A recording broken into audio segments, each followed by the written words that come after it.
كفايه عندي ان انا نزلتهم بالكلبشات ودخلتهم من الاسم. قال لي يعني نمشي في المحضر؟ قلت له اكيد. سالني تاني، قلت له عم اخلص بقى، خلاص ما تخنقونيش بقى. قالت تعرفيها؟ قلت له انا اول مره اشوفها.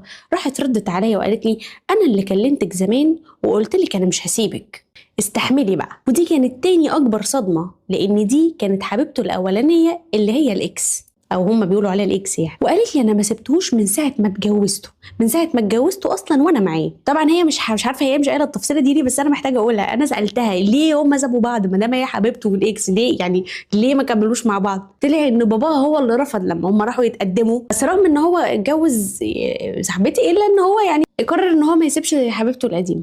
على فكره انت في حته هنا نسيتي تكتبيها بس انا هحكيها. ظبط الزبوطه، يعني كل راجل يحب يدافع عن الراجل اللي زيه. قال لها على فكره يعني ما تعملولوش محضر. انت مالك انت يا عم، انت كنت دخلته؟ لا يعني مش مستاهله، يعني